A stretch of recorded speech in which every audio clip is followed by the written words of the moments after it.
Mobile ఎందుకురా switch off చేస్తుంచావు? Aarti నాకు phone చేస్తూనే ఉంది. నువ్వు ఇక్కడికే వస్తున్నావని తనతో చెప్పుండొచ్చుగా. ఫోన్ అటెండ్ చేసావా? ఏముంది? లేదు, నేను అటెండ్ చేయలేదు. ఏమైందిరా? మీ ఇద్దరి మధ్య ఏదైనా గొడవ?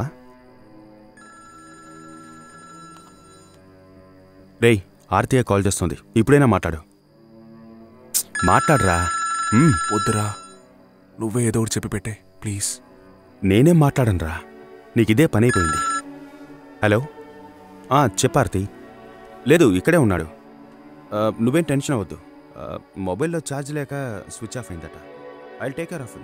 నువ్వేం భయపడకు, నిద్రపో. Yeah, good night.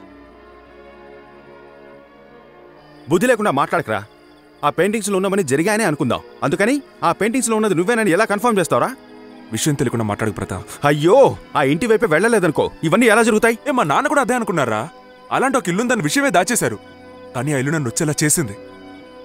ఆ పెయింటింగ్స్లో ఉన్నట్టు నేను రైటర్ అయ్యాను, అవార్డు తీసుకున్నాను, అన్నీ జరుగుతున్నాయిరా. ఇవన్నీ కోఇన్సిడెన్సా ఏంటి? ఆ బ్రోకర్కి యాక్సిడెంట్ అయిన తర్వాత నాలో ఉన్న భయం పెరిగింది. లాయర్ అంకుల్ని అడిగినప్పుడు హీ సెడ్ నాన్న ఆ ఇంటిని కూల్చేసే లెవెల్కి వెళ్లారు. అదంతా ట్రబుల్ ఇచ్చింది. కానీ ఆ ఇంటిని ఆయన ఏమీ చేయలేకపోయారు. జరిగిందంతా చూస్తుంటే ఇదంతా కోఇన్సిడెన్స్ అనుకోవడం మన తప్పేరా. నాకెందుకో ఆ పెయింటింగ్స్ కంటే ఆ ఇంట్లోనే ఏదో సమస్య ఉందనిపిస్తోంది. మీ నాన్నగారికి విరోధులంటూ ఎవరైనా ఉన్నారా? విరోధులంటూ ఎవరూ లేరు. ఏ? నా ఉద్దేశం ఏంటంటే ఇది వాళ్ళ పని కూడా అయిండొచ్చు. మీ నాన్నగారికి బిజినెస్లో లాస్ రావడం, ఆయన కోమాలో చనిపోవడం, ఈ చేతబడి అది ఇది అంటారే, దాని ప్రభావం కూడా అయిండొచ్చు అనిపిస్తోంది. నువ్వు ఆ ఇంటికి వెళ్ళావు కదా, అక్కడేమైనా రేకు గానీ వింతగా ఉండే వస్తువులు కానీ చూసావా? ఎరా, సైన్స్ గురించి మాట్లాడేవాడివి ఏంటి చేతబడి అంటున్నావు? అయ్యో జబిన్, దీని వెనక చాలా పెద్ద సైన్స్ ఉంది. ఓకే, ఇంతకుముందు ఆ ఇంట్లో ఎవరుండేవారో నీకు తెలుసా?